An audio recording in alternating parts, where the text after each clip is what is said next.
Karibu. Jina langu ni Abiodun Adegoroye, and my topic for this evening is understanding how to lead the home front. It's actually a pleasure to be with you and to be giving us this topic because we really need that in our lives. My preamble simply is this, that when people get married, no one tells you how to be a husband or father, lover, mother or wife. Usually the best they can do for you is probably to just give you a Bible and expect you to find your way through. So being a leader in the home is usually novel. It's usually something that most people do not know what it means or what to do, and they have to plug on. My father did not really teach me how to be a husband, how to be a father, and things like that. But I had to start learning on my own. So usually in churches, you have premarital classes. You may also have marriage classes. Sometimes they do provide help when the curriculum is actually well put together. But if the curriculum is not well put together, you're still going to be in a maze generally in life. So how do you lead in the home front? This discussion is very important. It is a framework that can help us to add value to our marriages, where home issues and marital issues are going to be discussed. So I'm very happy to be with you this time. There's a text that we start from, and that is Psalm 127 verse 1. And it says, if the Lord does not build the house, it is useless for the builders to work on it. If the Lord does not protect a city, it is useless for the guard to stay alert. King James says it is in vain that people do what they are doing if the Lord is not there. So we start with the definition of leadership. If you are going to lead, you need to know what leadership is all about. Stephen Covey gave a very beautiful definition, and he says, leadership is getting results in a way that inspires trust. That means that you work together with some people, and the way you go about the work and leading them inspires trust so that they can continue doing the work seamlessly. There are other definitions in other textbooks, for example, of leadership that says that leadership is about getting people to work in such a way as with reduced or very minimal conflict. So that's the way to lead, with minimal conflict. And because some people will actually get results, they will work together with you and they will lead you and they get results, but they will scatter the relationship. They will create strife along the way. But leadership is about getting results with minimal strife or stress, and also getting people to trust you and trust the process of leadership. Now, Jesus Christ is our greatest leader, and he got results because he left a legacy of mentored movement behind. He didn't build buildings and material things behind. He didn't leave that behind. What he left were people who were convicted.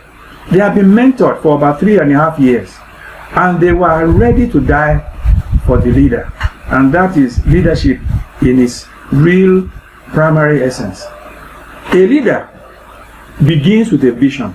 He knows where he's going. He has a vision of it, and then he shares this vision with others.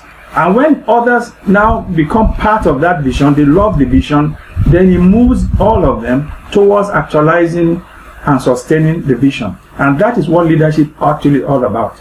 Now, Jesus Christ had this vision that he's going to save mankind, and he's going to get us into a group called the church, his bride. He's going to lead her to great heights towards heaven. And then using love, he sacrificed himself, and that love propelled all of us till tomorrow. We are going to be following him until the Lord will come again.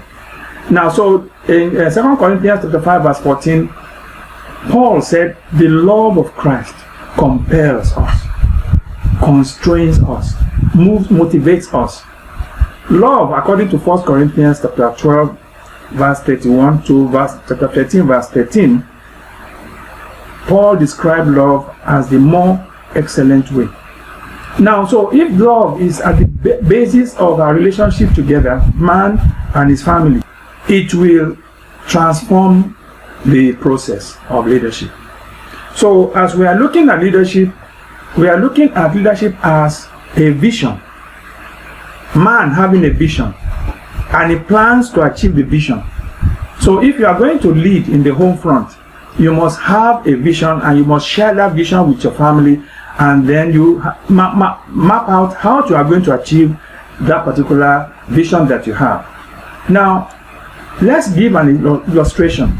Assuming that I'm married now, for instance, and I want my family to be well versed in the Bible, to know God and to know His words, because these are foundational to good, godly character.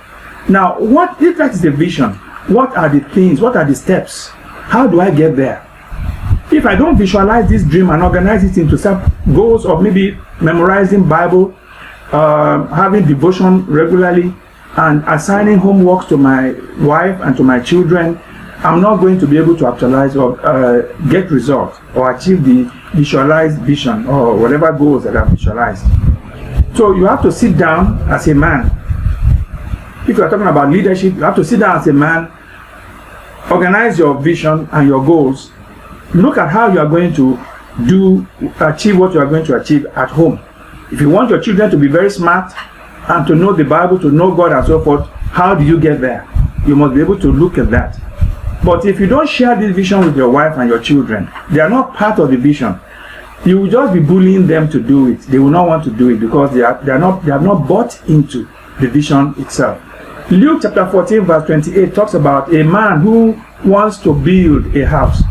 He will sit down first and do what they call cerebral activity. He will plan. He will say, now, if I have this amount of money, what kind of building can I actually put on? How am I going to get more money to do this and that? So planning is needed. For example, a student who wants to get excellent grade, he must have a study plan. He must be able to be planning on how he's going to do his studies so that he can actually remember the things that he needs to remember during the exam time. If you don't plan, if you don't have a study period and play period and so forth, you don't map out your time, you might discover that you will not get what you need to do. Now, the home is the first school any child will have. They call the home the first socializing or spiritualizing agent of the child.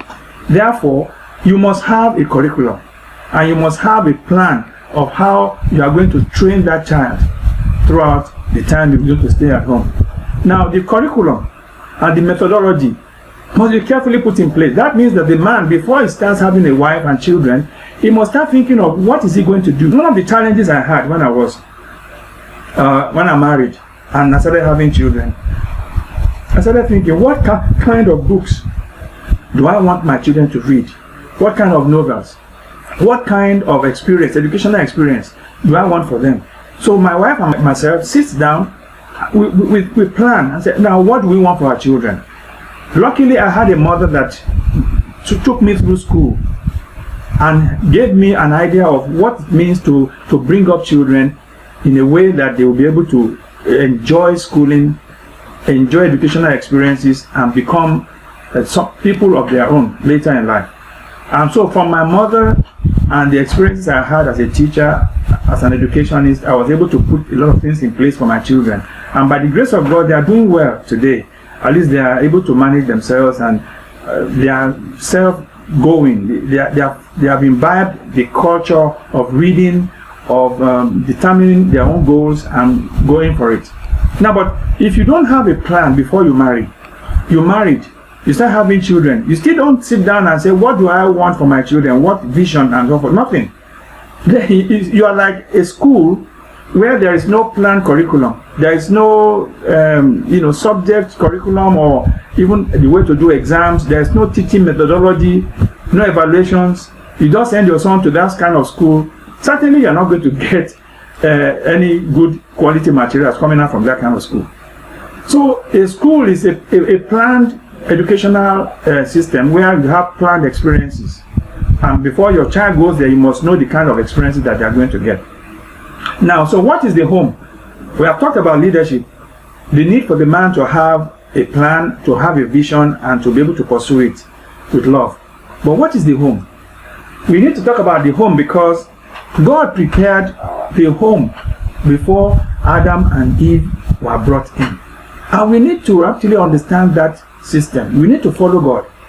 There was something to eat, There was a place that is warm and good, garden and everything, beautiful place. There was food, there was water, there was shelter, and then when Adam and Eve were brought together, there was already love, because they know God and they know the way God loved them. So everything was ready before the people came together. So you have love, you have food, and you have shelter already provided by God before God now say, be fruitful and multiply. So before you marry, because a home is a relationship, a marital relationship between a man and a woman.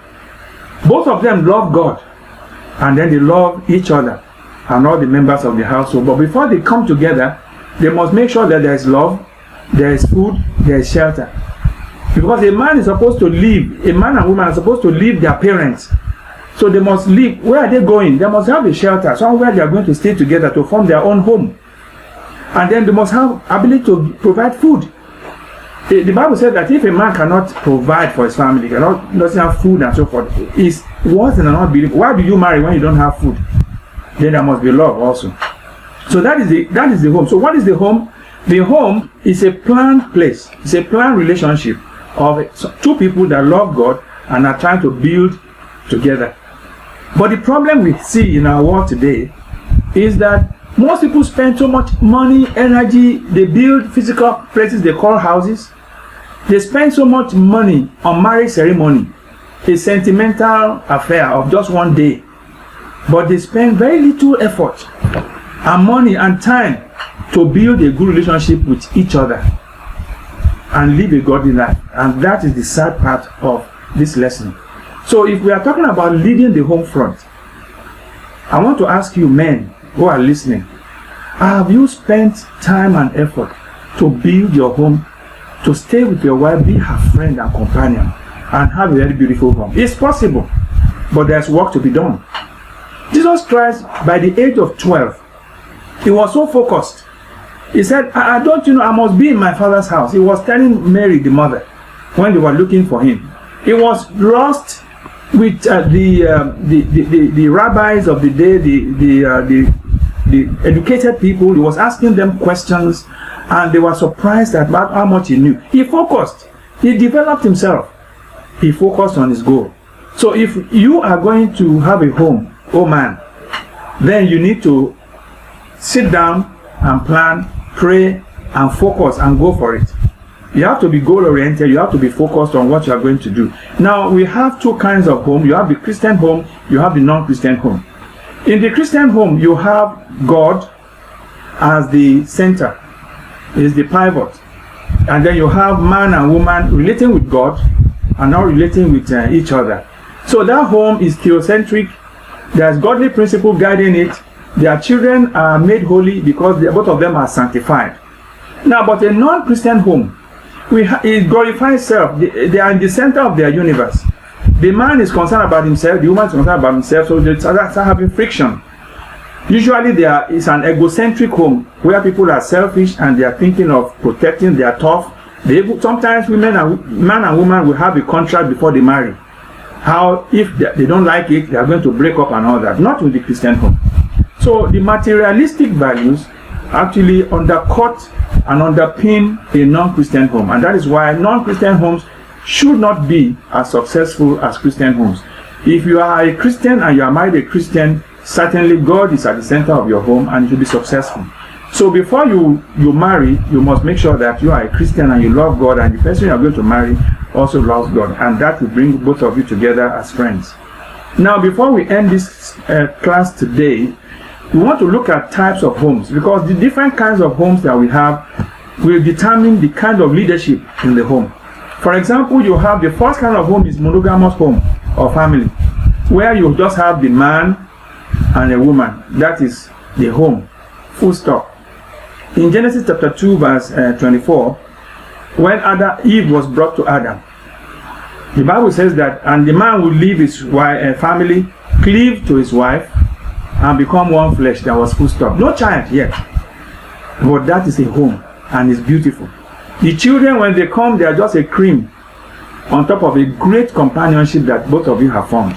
In fact, it's advisable that when you have a monogamous home and you don't have a family yet, you don't have a child yet, Enjoy each other for some time before you start bringing in children. The man and his wife must enjoy each other before the children starts coming. Now, the second kind of home is the nuclear family, where you have the man and his wife, and there may be some children, maybe one or two or more. Now, that is just a nuclear family. Usually, young families are nuclear families, nuclear homes, because you just have the man, the wife, and his children. Now, there's no relative involved in this, but that particular home is very important because the issue of headship, issue of love, how the woman will submit to the man must be settled even before the children start rolling in. So if these are not settled, you may start having issues and rifts in the marriage and the relationship. Now, in some homes, unfortunately, in the nuclear family, some of them, the woman is not given the right authority to be the home manager. The Bible, in many parts of the scripture, tells us that the woman is oiko despotes. A despot is somebody that is manager of the home with authority. Some women, to their shame, will not even discipline their children until the father comes home. They will say, well, I will report you to your father when he comes. Wait until your father comes home. They behave like house helps. They behave like people without authority. It could be that the man himself has so terrorized them when they married that don't touch my children, I will deal with any matter of discipline when I come. How can that be a home? How can that be a relationship? Because the Bible tells us in Deuteronomy chapter 5 verse 16, Ephesians 6 1-3, Exodus 20 verse 12 in the Ten Commandments.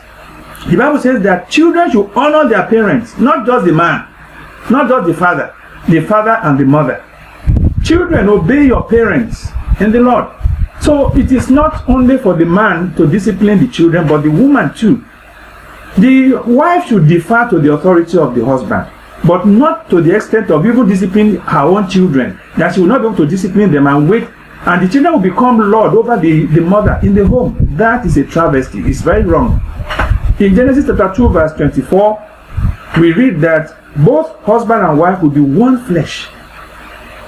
They will come together, cleave together and be one flesh. Now, it was International Standard Bible Encyclopedia that says that a woman is not a chattel. She is not a property. She is no inferior being, but she is the mother, no subordinate to the father, but is equal in rank and entitled to equal reverence with him. She is an adult, and she should be treated like an adult. So I want you to understand that as we go on, that women should not be put down as an inferior being. Anyone who does that to his wife has actually shot himself in the foot, because you have actually destroyed the mother of your children and your wife, your companion. Now, the extended family is the third type, where this extended family has not just you and your wife and your children, but you have all the people related to you, including your siblings, your own siblings, her own siblings, your cousins, your uncles, your aunties, your parents, your grandparents, your in-laws. And this can, if we are living together in the same house, it could be a source of joy, but it could also be a source of pain for the Christian family. Now, because people who are related to you, they may not have the same standard with you. They may not have the same values as you have. And this is where the man, whose responsibility to guide his family, must be vigilant. You must make sure that people, if people are going to stay with you, you must have your values put in place. Between you and your wife, you must know what you are looking for. And the word of God is already established in your house, so that you will not fall prey to the external influences coming from your relatives and your people that you are relating with, because they may be bringing evil suggestions and bringing worldly values. And you must guide your children, you must guide your family with godly values. So you have the policies in your home, the way your discipline, the firmness, the fairness, the justice, everything must be ready and stable. It must have been put in place before your relatives start coming to live with you. Maybe that is why God says that a man will leave his family and go and establish his home, because when you are living together and you are living in your father's home, for example, your father is still the authority of his home. He will tell you what to do.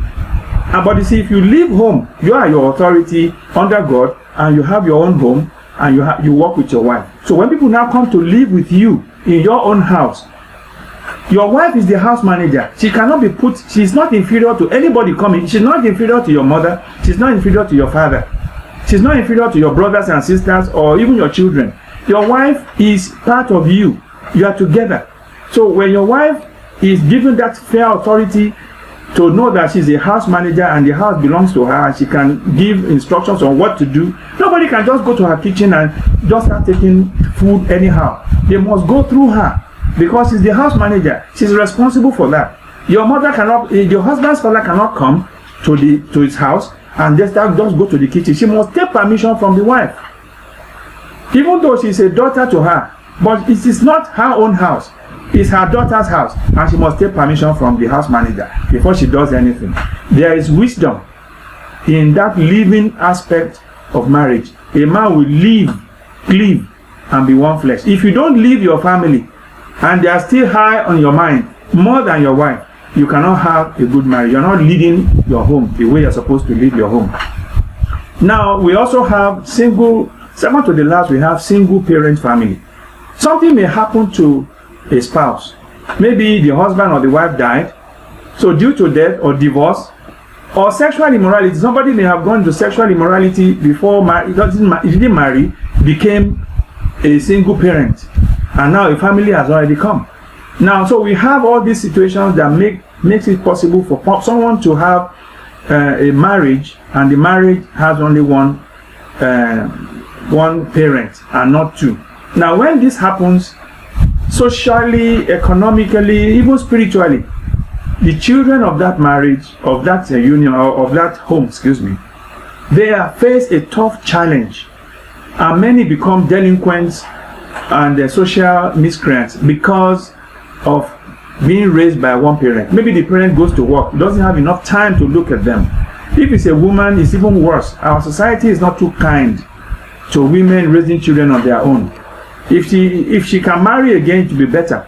But the problem is, if you are a man and your wife dies and you have to marry, will the lady coming in be able to love your children as you do and accept them as her own? Sometimes we face many challenges with such a situation where you have a single parent trying to bring up children. Discipline issues, sometimes if it's a woman building up children, if she doesn't gear up to be the father and the mother at the same time, the children will, like boys, may mess up and they start trying to challenge their mother's authority. But the woman must be up to speed. It usually takes the grace of God and a godly single parent to bring up these children in the nurture and admonition of the Lord. It takes the grace of God to do that. Now, societies generally are not very friendly towards a single female parent. They sometimes give them stigma and they sometimes look down on them. Some of them, sometimes in some cultures, they are forced to give out their children to others because they say you can't take care of your children, you don't have enough money and all that. So, and if you give out your children to another person, the risk of abuse is usually very high. If it's a girl that you have given out, she may be sexually abused by the people that you have given out to, no matter who it is. So it's always very difficult. Now we have the polygamous family. This is not a Christian family. We don't have Christians as polygamous families. But it's a home situation that may develop when you have a man marrying 2 or more wives who are still alive. And we call it, sometimes you see a man divorce his wife and go to marry another person. Serial polygamy. The 2 women are still his wives, even though he has divorced one. But the point is that the Bible did not support people just divorcing anyhow and marrying another person and so forth anyhow. You may leave one to marry another, but if you have not done that according to the scripture, then you are living a polygamous, you are having a polygamous family. Now, there are other types of homes. You have where children have lost both parents and they have to be given to their grandparents or some other people to stay with. And some adult children may decide to adopt their younger siblings to take care of them if their parents are all gone. So all these are homes that have their own issues. And sometimes you may have a home when a spouse is not a Christian. So you have one spouse that is one partner that is a Christian and the other one is not. 1 Peter chapter 3 verse 1 and 2 tells us how you can survive and manage yourself in such a way that your positive Christian influence will influence all the members of that household. Now you also have the singles. They may have their own home. A man or a woman may decide that he's not going to marry. You have not sinned if you don't want to marry. But just make sure that you do not start living a lustful life and start committing fornication and so forth. But there's a life for singles. And if you are a single and you have your home, it's another kind of home. You must be able to lead yourself. So let us conclude this lesson with some thoughts, some principles. 1. Leadership in the home is a mandate for men. It cannot be delegated. A man cannot say that the wife should be the head of his home. It's not something to be delegated. It's God that has appointed a man to be the head of his home. And therefore, once you give birth to a male child, you must raise that male child with a vision that is going to be a leader. He's going to be a public speaker because he's going to be speaking in front of his family, in front of every other person. So have that vision in mind that your male children are going to be leaders. Not that you should also discourage your female children from being from developing their potentials, but know that leadership must be taught. Just like Jesus Christ trained the disciples for 3 years plus, a male child should be trained to have that mandate in his mind that he's going to be the head of his home and is going to actually lead others to Christ. Now, leadership number 2. The leadership of Christ is the standard of leadership in the home. He is the standard. He sets an example for us on how to live, how to love, and how to lead. So if you are going to follow Christ's example according to 1 Peter 2 verse 21, he is our example. Let's follow him. Let's love like him. Number 3, authentic leadership is when you lead by example. You mentor your family as Christ began to do and to teach. He demonstrated his life, he sacrificed his life, and people were able to follow him because of the love they saw him in him.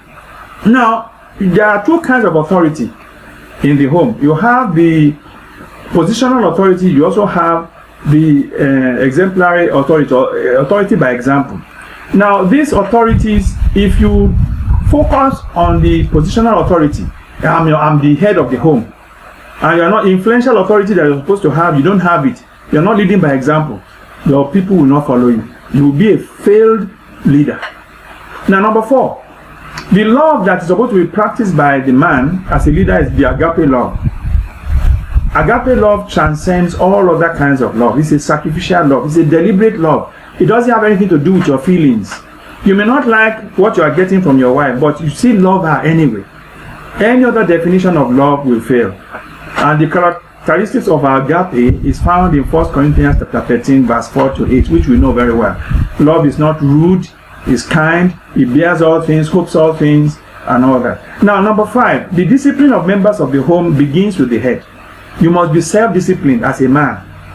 And discipline can only be effective when you have given instruction, you have trained them on what to do, and then when they fail to do it, you can discipline them. But if you have not trained them and they fail to do what you're expecting, and you now punish them or beat them, then it becomes abusive. Corrective discipline is only good when there's already instructional discipline ahead of that.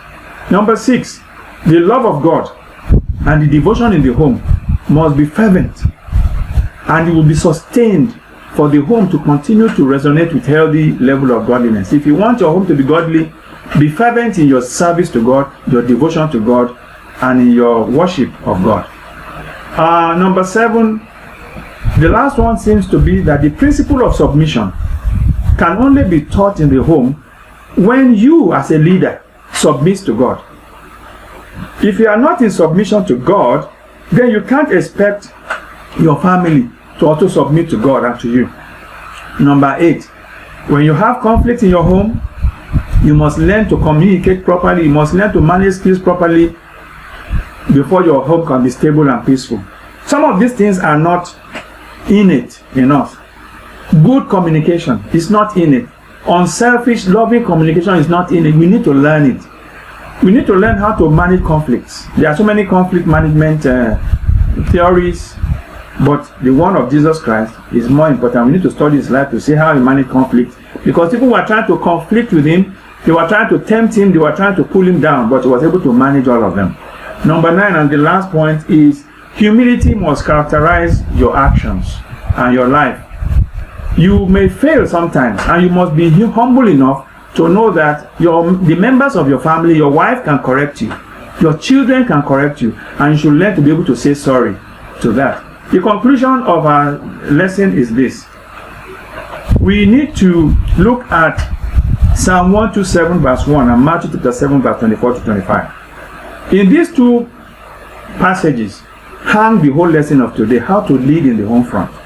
Psalm 127 verse 1 says, unless the Lord builds the house, they labor in vain that build it. If you are going to build your home, if you don't allow God to build it with His principles, you are laboring in vain. And Matthew 7 24 to 25 says, therefore everyone who hears these words of mine and does them, I'll compare him to a wise man who builds his house on a rock.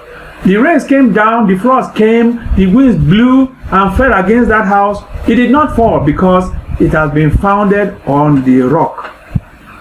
So if you are listening to the words of Christ to build your home, to lead in your home, you will succeed. But because you are going to be allowing God through His words to build your home. But if you are not doing that, Oyo is your name. OYO. On your own. You are just on your own. And you're not going to make it. May the Lord bless us. The second part of this lesson is coming next week.